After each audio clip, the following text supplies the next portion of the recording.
Okay, let's take it away. We have a lot to cover today. We're going to try and get through everything. But we have a little bit of a deck to run through, and then we will hop to ServiceNow Studio and do live building. So that's really what we're going to do in this series that we're calling our Getting Started Guide. Is we do want to discuss some concepts, but we primarily want to spend time in ServiceNow Studio and do some live building. So let's get started. As always, we just want to make sure to make a safe harbor statement if we're making any forward-looking statements. I don't expect any today, but we will certainly, if that does come up from some Q&A or just if through the natural course of discussion, then we will certainly mention what is forward-looking. So just want to make everyone aware of that and not to make any purchase decisions on those statements. Again, thank you for joining. This App Engine Academy is part of the Live in ServiceNow program. So there's a bunch of really awesome content. My team, the App Engine team, runs a office hours that is the second Wednesday of the month, and we'll have a slide with some details there. But that there's a lot of opportunity to find some great content for related to both App Engine and the ServiceNow platform in general. We will have some Q&A. We've tried to have live Q&A in the past. Today is packed, so please just use the Q&A button, and we will try and get to those questions there. Looks like we already had one popped up. And then also this will be recorded. And also please fill out the survey at the end. We really are trying to make this as useful as possible. This is we try and create all brand new content for this and just make it really relevant to building custom applications. So definitely we would appreciate you taking time to fill out the survey and just provide feedback about what we're covering and what you would like to see as well. I mentioned before that this App Engine Office Hours is paired with App Engine Academy. And so we're going to try and get to as many of the questions as possible during the session. But the office hours are also an opportunity for joining and talking with myself and a number of other people on the App Engine product management team and really get your questions and to help get you started with building custom applications. So we would encourage you to sign up for the App Engine office hours as well. There's some really interesting conversations that are driven by customer and partner questions. So it's a good opportunity to get your questions answered, but then also, see what everyone else is dealing with and how they're thinking about building applications on the platform. So we would love to see you there, and that is a completely interactive session. All right, and so again, I know everyone's busy, so we appreciate you joining us today. And we'd love to get your questions in Q&A. We already got one. We will get to that towards the end. And then if we do run out of time, we would encourage you to join the office hours next Wednesday at the same time. So with that, let's get going. We're viewing this is a Getting Started series. And last week we talked about just some concepts around how to get started and things that you want to consider when you're identifying use cases and opportunities to utilize App Engine, but then to also consider what the capabilities are for your organization. And today we're going to shift focus a little bit more on, building your first workflow and your first App Engine application. And what we're going to talk about is really the heart of the ServiceNow platform, and that's request fulfill, right? So that's service delivery, where we have requesters or users that can engage backend processes, AI integration, and fulfillers, all for realizing value from a business process that's instrumented on the platform. So we're going to talk very briefly about that. We're going to discuss a use case, and then we'll actually hop into ServiceNow Studio. That's what everyone's here to see.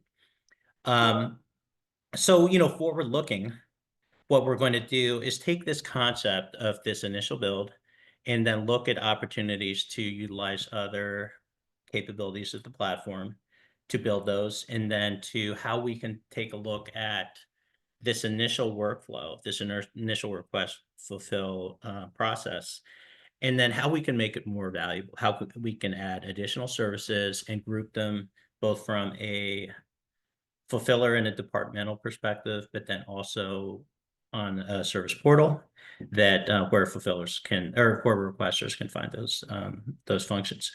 Now, in this section 5, this is where we're going to switch to a number of different things. One is more architecture and structuring these builds for reuse, and how to develop a relationship between pro developers, low code developers, and builders, a number of the different tools.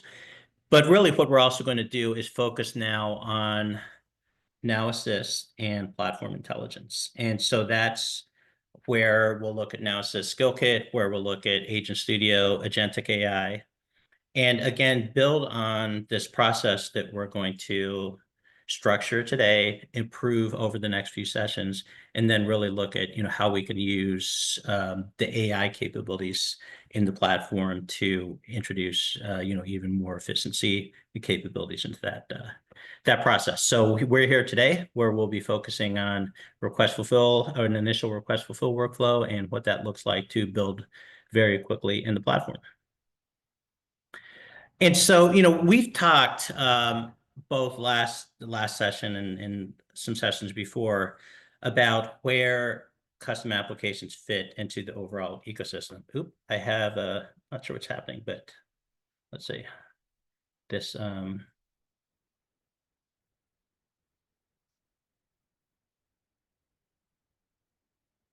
sorry, we have a little bit of a PowerPoint problem here. Let's see here. Let's see if we can get this fixed. Okay. So, we have talked in the past about where custom applications fit into the bigger picture. And so what we really want, what I really want is for PowerPoint to work well here. Sorry, guys.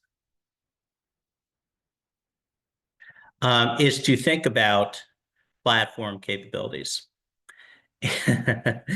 And so, when you're thinking about custom applications, it's a little bit of a different process of considering what the platform does, right? What we're not thinking is, what are ITIL functions, or what are customer service functions, and how do those align to the out-of-the-box workflows, and then how do we consider deltas and configure and customize them to our needs? What we're really thinking is, what are the capabilities of the platform? And now how can we map that to the business requirements and make them useful to our end users? And so it's a little bit of a different lens on the same landscape, and the fact that what we really want to do is understand how the groups and people are doing their work, and then how can we efficiently and quickly map that onto these different capabilities of the platform. And so what we recommend when you're initially getting started with your first request workflow is to primarily reside in this middle swim lane, right? To primarily think about the logic and the routing of the business process, and then also who is getting assigned approvals and tasks. That's a lot of times the easiest way to unpack how a department or a group or individuals are performing work throughout their day, map to that. And then, what we're going to talk about in the future is how you can incrementally add additional capabilities by introducing functionality from the platform. So that's a good way to get started. All right, looks like PowerPoint's behaving a little better. And so, this is, again, still a little bit more of a review, but there's a lot of opportunities to really introduce a lot of value. And sometimes, a group might come to you as a platform owner or a partner or an implementer and have an idea for these processes. But a lot of times, if you know how to identify the opportunity, it's very easy to one, understand what this group or department is doing, and then also really improve their life. And that's really what we want, right? Is people who are delivering on the platform or realizing value from the platform. We just want it to be useful and make people's lives easier. And so this part again is a review, but these are a number of the things we consider when we are thinking about how can we use a custom application to really improve people's lives and introduce a lot of efficiency. So let's just consider a use case, and this is what we're going to build in ServiceNow Studio today, where this really fits squarely into this request fulfill process, right? So there's a marketing department that is providing services to other organizations in the enterprise. And so this is an actual use case at a very large retailer, and it's a very high volume marketing department. And what this marketing department was doing was receiving emails. The design manager would look at the emails, approve them over email, and then route all of the different work all via email. And so, that introduces a lot of problems, obviously. We don't get any benefits of the platform where we're introducing structured work, we're introducing consistency, we're sequencing all of the steps to deliver these different marketing design requests in the same way. And so this is a really great opportunity to think about the existing process and how we can move these requests in the delivery of these marketing designs from a shared inbox and the routing of the work via that inbox, and map it to a ServiceNow process. So let's take a look at how we might initially think about structuring this workflow. And, again, what we really want to think about is what are the things that ServiceNow is really good at? What are these different capabilities? And certainly the workflow, right? Making basic decisions based on attributes of the request, identifying who is the best individual or who is the best user group or population of people that are most suited to complete a task in approval. And so that's a good way to think about an initial workflow. And if you see here, we took a lot of the concepts from that use case with how this marketing department is performing work currently, and we're sequencing all of the different things that need to occur, right? So initially, the task is assigned to the design manager, then it's assigned to a copywriter, and then it's assigned to the graphic designer, and then we have some approvals. And so this is very easy to decompose, build, but discuss with your end users, right? The marketing department themselves. And so this is a good way to get started because one, because it's essentially sequencing what they're doing already, it's easy for them to understand. And also this can be built very quickly because that's what we want, is to get the value quickly. One, because obviously that's a great thing for the organization and for everybody involved. But also one of the key drivers to success that we see is to be able to deliver tangible work products quickly, right? And so one of the things that we would really like to encourage you to do is think about this as an incremental process. What we really don't want is to analyze and build in a waterfall method where we think everything's going to be perfect, because very rarely does that happen where you can consider all of the different branches and logic and all of the different ways that this process is going to be used. So it's really better to stand up something of value quickly and then start thinking about how do we make this better. And so let's consider some options about how we might do that. Right? If we think about this task assigned to a copywriter for written content, what system capability would be really good at that? that's a perfect opportunity to use generative AI and Now Assist, right? Where what we can do is we can take information provided by the initial request, generate it, generate the so potential copy for this design request.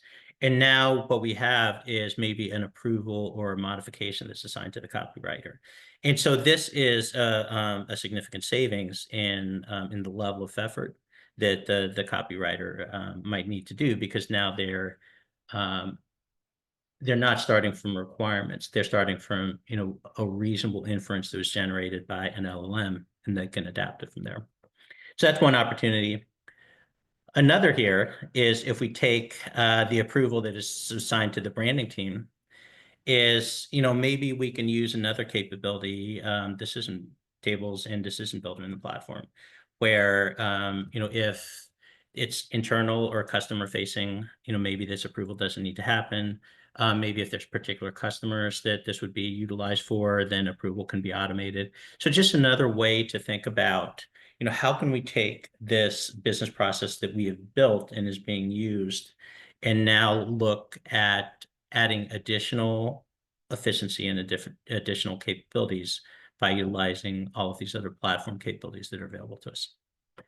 So we are just going to look now at a simplified workflow, and this is an adaptation of the workflow that we discussed, and this is what we'll build today, right? And so just due to time constraints, it's already going to be tight. We'll see if we can get through all of this here. But I simplified this, so now we have essentially a task that's assigned to the design manager to review and assign the request. It's assigned to a graphic designer. Oh, I have two of the same tasks here. That's okay. It's assigned to a graphic designer, and then we just have a simple decision of whether this design is internal or external. And then if it's external, we have an approval assigned to the branding team. And so looking at this, you can think about immediately some things might jump out to you, that there's an opportunity to use platform capabilities for some of this. And that's okay, right? Because, really what we don't want long term is we don't really want a design manager to manually be routing these different assignments. There's a number of different capabilities in the platform where we can take, these attributes of the request and then do skill and capacity based routing, location routing, even, we can take, just make very simple decisions utilizing platform capabilities as to who this task is getting assigned to. But that's okay, because, a lot of times, your the fulfillers or the end users of your application might not be ready to automate all of this. And so, one of the things that we would caution you is, what you don't really want to do is replicate an inefficient business process and just instrument it on ServiceNow. That's not really what we're looking to accomplish. But a lot of times there's some give and take around helping the end users understand how this business process is going to work, and then opportunities to improve it in the future. So that's one of the things that we'll look at in the next session, is how we can automate this, and we'll probably use a decision table for that. Okay, and so that is it for the stand-up, and now we will switch to building. So luckily we survived the PowerPoint issues. Let me see here. There's a variable set question, so I'm going to hold that until the end, or possibly office hours next week. So let's get building. And so the first thing, I did a couple things just for expediency, because we don't have a tremendous amount of time here. Is one, I created an application using ServiceNow Studio. There's nothing in it, but essentially what I did is I used this crate here, created an application, and you'll see here, this is the shell of our application. So I didn't do anything else there. The other thing that I did is I created a branding department group, because if you remember, we're going to create an approval for the branding department, and there's a little bit of latency when we associate users with a group. And so I wanted to just make that as efficient as possible. So you'll see here, though, that this application is, just so I can keep track of it, it's the App Engine Academy 2025-03 Marketing Services application. And so if I wasn't in the academy, I probably would have named this Marketing Services. And so the reason why I named it Marketing Services rather than Marketing Design Request is what we want to do is create a sensible application, an application scope where we can build the initial request that we're going to work on today, but then also look at adding additional workflows. And so, that's just a small kind of nuance that I encourage you to do is just to, when you're thinking about scoped apps, is not about, this one business process or this one specific requirement, but just there's some little things like this that will give you, make it easier to expand and add additional capability in the future. So let's get blazing here because it's a little bit tight. So what I'm going to do here is create a new file. And I'd love to see in the comments how many people are using ServiceNow Studio because I really like it. One of the things that's really good is one, you can see, well, a couple things. One is you can see all of the metadata associated across the application. But then also, we can edit cross scope. And so as a developer, that's great because a lot of times we're dealing with multiple scopes at a time, multiple work streams. And so just that makes it worth it. But you'll see here, it's really a nice environment overall. And so the first thing we need to do is start with what our data looks like. And so let's go into here and create a table.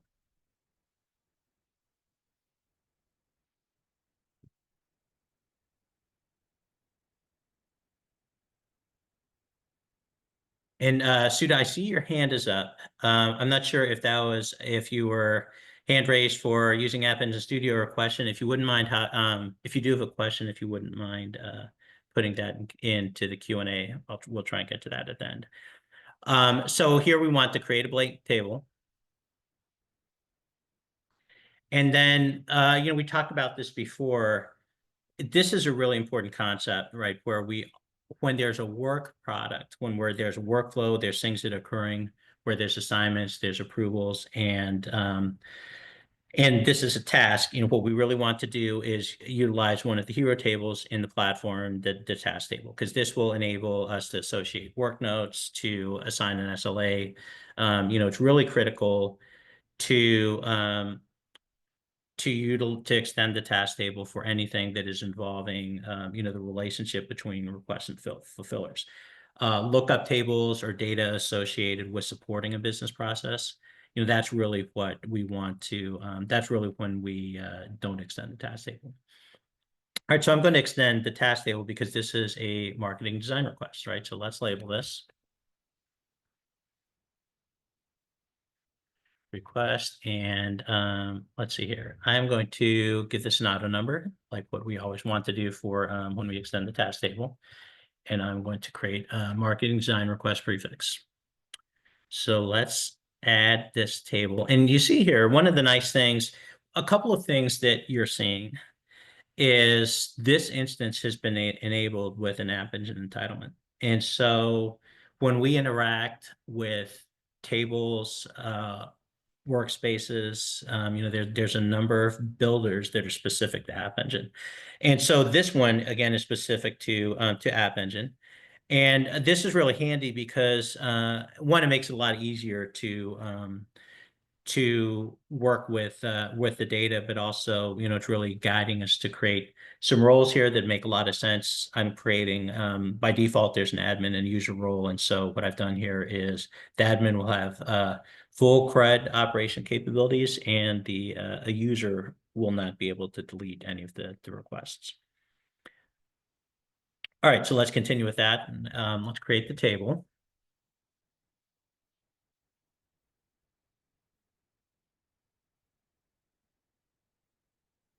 Okay, let's see, for some questions here.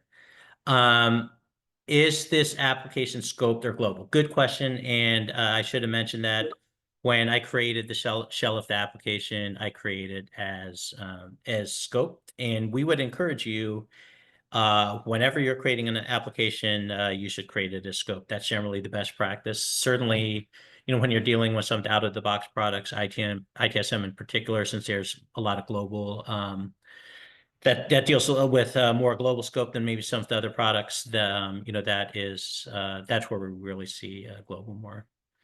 Let's see. There's another question. You mentioned the studio, you can edit files across scopes. What happens is there's a colored indicator in the tab that will allow you to edit or allow you to determine which scope you're in. And then also it will provide some assistance as far as switching update sets for the different scopes. So I encourage you to try it out. One of the great things about ServiceNow Studio is it's a platform entitlement, and so definitely check it out. All right, let's see. We have another question. Would you recommend using App Engine or ServiceNow Studio when you have business users? I'm going to table that one because that is a little bit of a complicated answer. What we really have is 3 studios. We have ServiceNow Studio that provides visibility across the full spectrum of platform capabilities. We have App Engine Studio that is more specific to custom applications. And then also Creator Studio that aligns to simple request fulfill workflows. And so just a quick answer. This was an anonymous question, but just as a quick answer, that's how we look at the 3 different studios. So part of it depends on your use case and how complicated it might be. Another is who the developer persona is. So a true citizen developer would ideally sit in Creator Studio because that's really about building out simple request fulfill processes. Okay. And one question is a thanks. So you're welcome. All right, so now let's edit the table. Oop. Having some trouble managing off these Zoom windows here. Okay, and so you see this again here, this is in Table Builder. And so you don't have to have this. Like I said, this is available through an App Engine entitlement. And so if you didn't have this, you could still certainly work in ServiceNow Studio. It would just pull in the platform builder instead of this sort of more simplified view for Table Builder. Okay, so let's add some fields specific to this marketing design request. And so let's add a project name, right? And so what I'm going to do here is just provide a little more configuration. I'm going to make this 160 characters. And another thing that I want to do, I'm actually going to hop into this side panel here, and I want to make this mandatory, right? Because it really only makes sense if we have a project name. So what we can then do now, let's just save this, is add some instructions. So let's add some special instructions. Oop.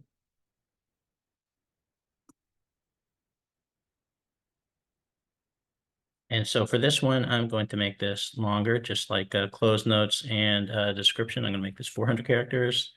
And then let's also add one for design copy.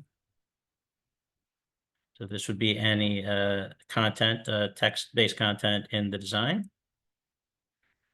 And then let's see, we need let's add a media type. So, all of these were strings that we've added. So let's just go in and add a media type. And we're going to create this as a choice, right? Because we want this predefined.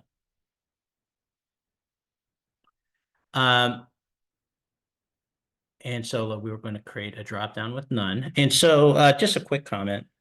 What we always really want is the user to make a choice, right? And so I always like to have dropdown with none because then the user has to make a choice if this field is required. And so let's just make this print. And then let's add another one for digital. So these are the 2 different media types. All right, so we have, so far, what do we have? We have the project name, the special instructions, the design copy, the media type, and then also let's add an external checkbox. And so this is going to be a true false.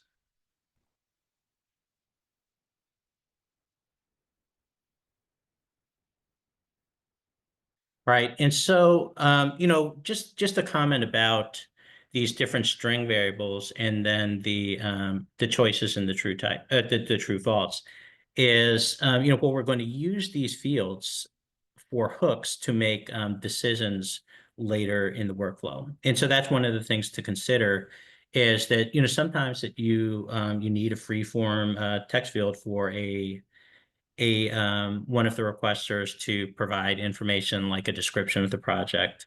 But a lot of times what we really want is to, one, make it easier for the requester by providing predefined choices, but then also that allows us to better make decisions against those choices.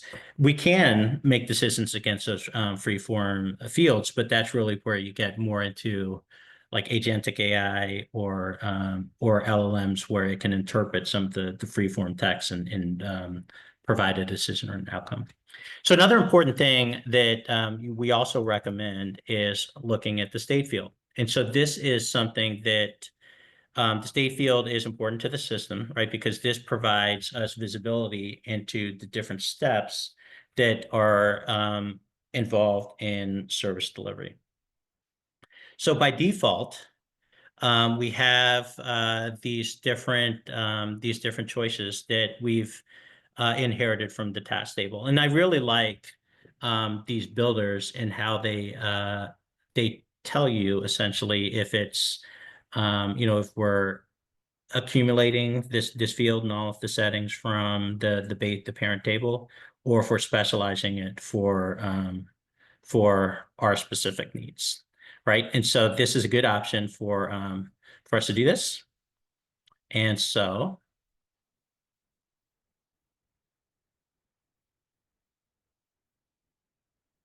wait for the platform page here.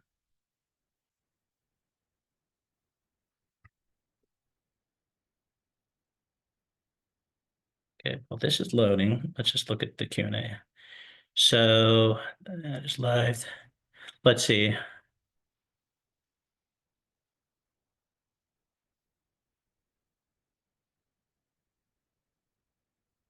I'm gonna close this, sorry. Okay, so we have a couple different questions. So one is, can we reuse existing choice lists, aka choice table? This is doable since years in the back end. How can we do this in Studio? So yeah, I wouldn't, I don't generally, I mean, obviously we do see people do that. The risk is if you want to be real careful when you do that, because if you overutilize the choice fields, then what can happen is that it makes it so if you change the choice field specific to one business process, it's going to change them for all of the other ones, and that's really what we don't want, right? So that isn't an exact answer to your question, but that is what I would recommend for choice fields. Okay, and so let's see. It looks like we have a issue here. And so I'm sorry, I'm going to move my Zoom screen here.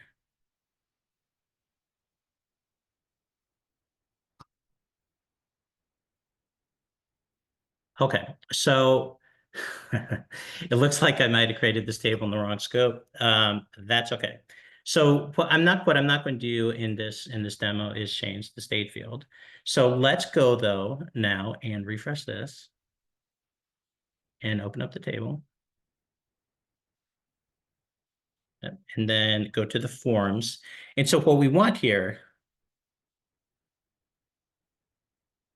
oh wait, oh, I see what happened, sorry. So this builder, it picked up the wrong scope. So we can just change that. That's what's occurring. Okay. So let's change that. And so actually, since that's a quick fix, let's just go back to the state field and change that.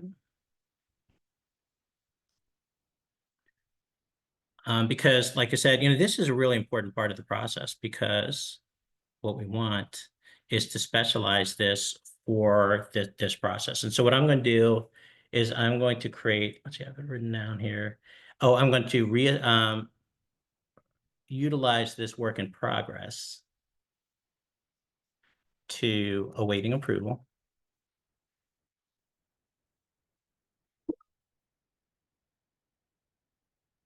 And then what we're also going to do now is add another one for design complete.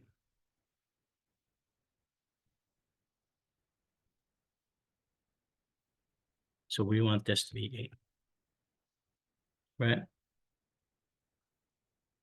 Okay, and so what's nice about this is telling us that this is going to create an override. And so this is actually one of my favorite features about these builders, is it really provides guidance around, how does this data model relate to our child table and our the task table, the parent table.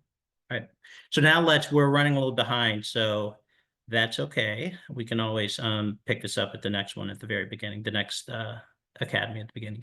So this again is the default layout. So you can see here that we're picking up the default layout from the task table. So we don't need a number of these things that we've inherited from the task table. So let's get rid of active. We aren't going to use that. We aren't going to use configuration item. We aren't going to utilize parent. But what we are going to use is some of the custom fields. So we have external. So let's find that. Right. We have media type.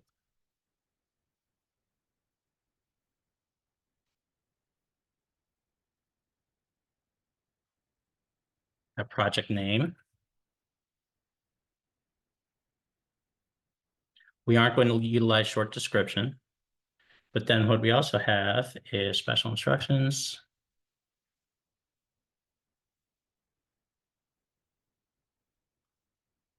And then we have the design copy, right?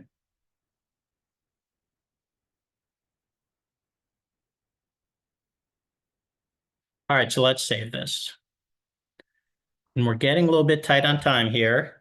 But so the next step is, we've created our data model that's specific to this business process. And now what we really want to do is consider how we're going to create these experiences that are specific to these media services. And so one is going to be record producers, right? That is going to be available in the service portal. And then the other is going to be a custom workspace. That's one of the things that, an app engine entitlement comes with Workspace Builder, which makes it really easy to create a workspace that's going to be specific to this request. And so let's go in here and create a workspace. Because if we think about it, and we've talked about this before, where our user base in this marketing department is not going to be in ServiceNow all the time. And so they aren't going to be familiar with this platform view where there's the filter navigator and there's all of these different options. And so what we want to do is provide a very easy work surface for them to understand what they need to accomplish and all of the different work that is being performed. So I'm going to create this workspace. Let's just continue here. And I see some hands up. Let me start this workspace generating, and then we can see if there's any other questions. So and then let's begin. And so you see here, the nice thing about this workspace builder, it's already creating the URL. It understands the different roles in this scope. And then here we see the primary table, this marketing design request. So if we continue, it's creating a workspace specific for this department.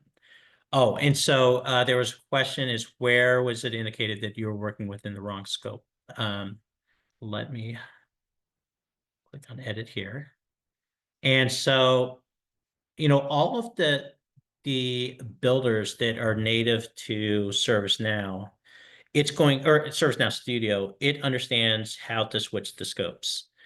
Sometimes there's a builder, however, that that controls the scope itself. And so you see here for this table builder, it isn't fully integrated with ServiceNow Studio where it automatically switches the scope. And so that's where, and what happened is right before this this session. I was in another scope doing some work, and so that's why it was the scope by default. And so I was surprised by that, but yeah, that's where we can find the scope. Not surprised that about the behavior, but just I confused myself there. Okay, so so that question's been answered. What instance are you currently using? So Bianca, your question about the PDI is that you probably aren't on the latest version. And so, oh, and I'll just make a comment about this. So one of the things about this Getting Started series is we are just about to release the lab on the App Engine community site that's getting relaunched here in the next few weeks. And the lab has every single step that we did, down to kind of the click and button level. So, so we're going to be going through all of the different steps in App Engine Academy, but we will also have the lab where you can do it on your own time, on your own PDI, and we also have all of the configuration settings that you'll need for that PDI. Okay. So let's hop to this workspace here. And this is Workspace Builder, right? And so this makes, like I said, this really makes life a lot easier, where you can, in the context of an application, generate a workspace that's going to be specific to this user group, right? This marketing department. And so we need to do a couple things here, though. If we go into the record page,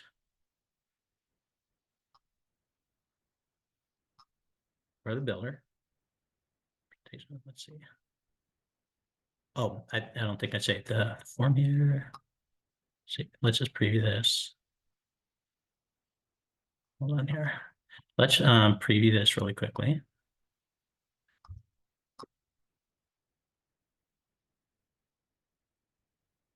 Okay, so let's see, while the workspace is loading, we have a couple different questions.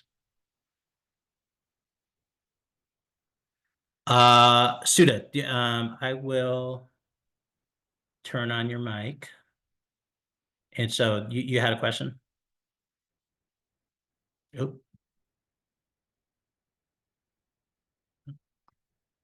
Okay. All right, so anyway, so here's the workspace.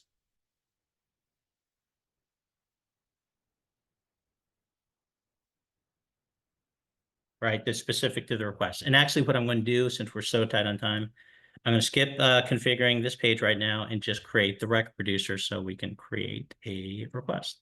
So let's go into file here.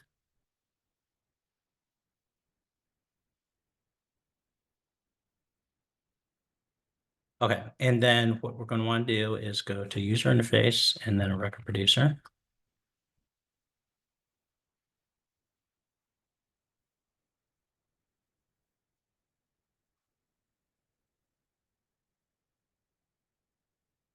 All right, and I'm going to choose the AES record producer because I want to use the AES capabilities from App Engine Studio. And you'll see here, it's a very quick way to build this. What I'm going to do, though, is I'm not going to use Now Assist, and I'm just going to build this by hand. So here we have marketing design request.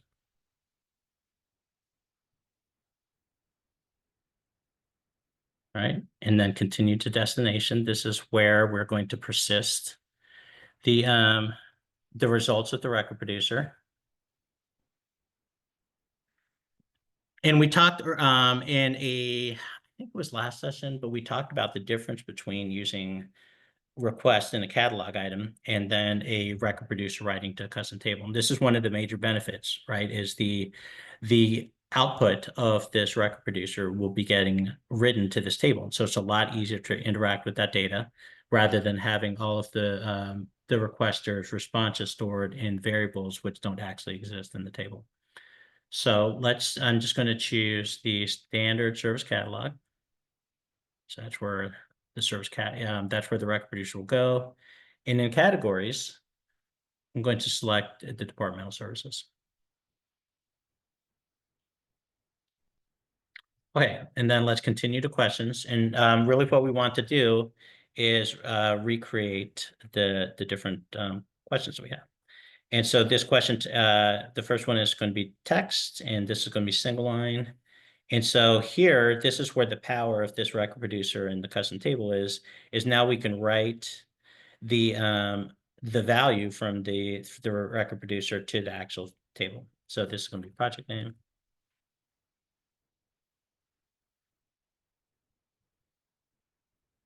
Okay. And so that looks good. Let's insert that question. Oh, got typo here.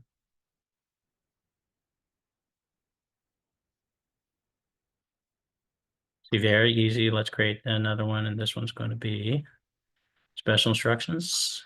So this one is going to be multi-line.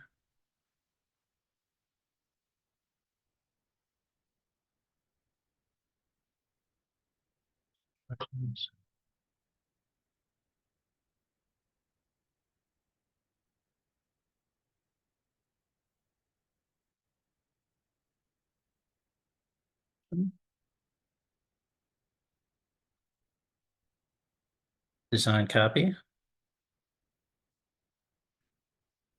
And I'm really going to blaze through these because what I'd like to do, at least publish to the service portal and then see it in the workspace. So let's just do design copy.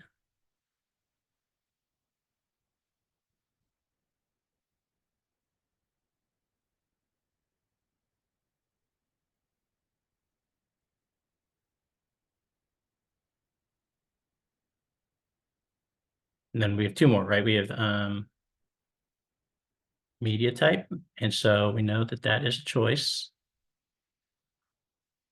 Fixed values.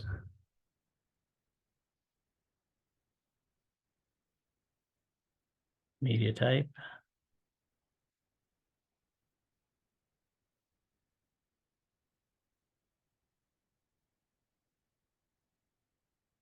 Now we need to reconfigure our choices. We always want to, well, not always, but I always like including none. I prefer that because, like I said, that then will encourage the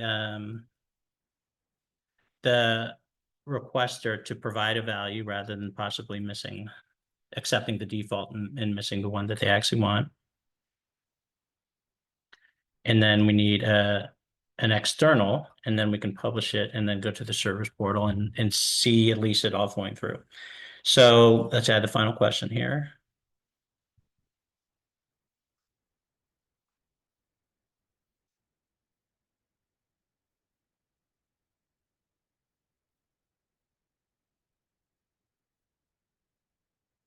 Oh, wait.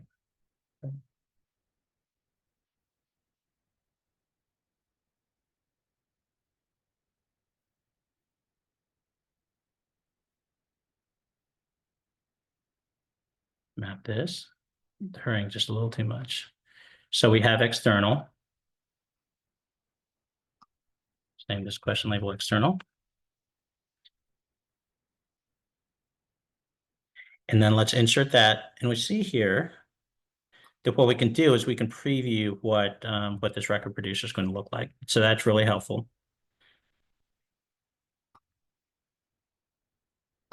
So this looks pretty good. So let's publish this. And so what I'm going to do is submit it. Actually, I need to save it first.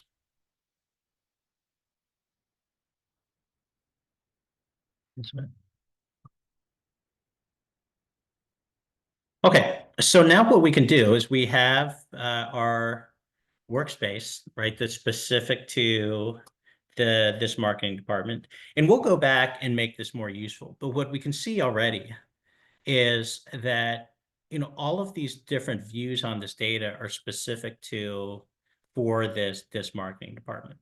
And so this is a pretty significant upgrade over putting them into the platform where it's much harder for them to understand what's happening. So let's see here. Let's go to Employee Center, and sometimes it can take a few minutes for this. So let's just see if it's ready to publish here. Here's our marketing design request. So let's request this. Okay, so I'm just going to say Dan's project.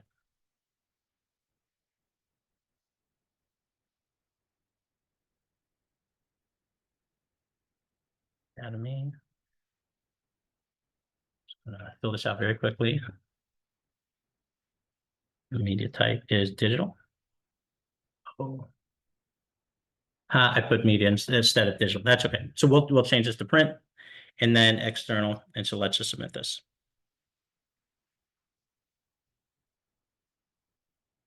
Okay. And so now what we can do, we can see here is if we go back to the to this workspace, even though we didn't modify this, this is just the generated workspace. We have our request, and so we can now view it just like how we designed it, right? The external, all of the different instructions, and the copy. And so what we didn't get to, unfortunately, what I was hoping we would get to is creating the workflow. So we will do that in the next Academy. I'll fix, obviously I had a typo around the media, so I will fix that. So let's just stop there and see what we have from a question perspective. So, okay, that was the same question, Q&A.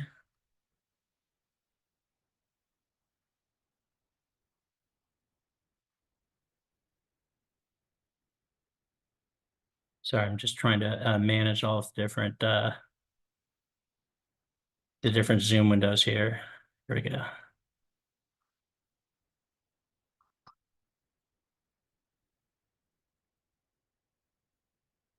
All right. So let's use, do we have out-of-the-box workspaces for other apps?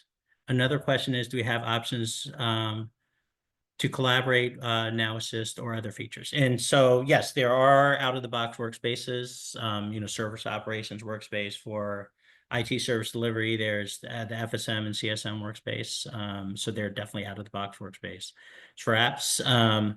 So as far as collaboration goes, it says, do we have options to collaborate, Now Assist and other features? Yeah, there's a number of different ways we can do that. Just out of the box, we have the ability to provide work notes and interact with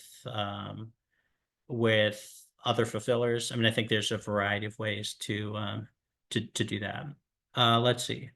Is there a way to turn off creating task records from the plus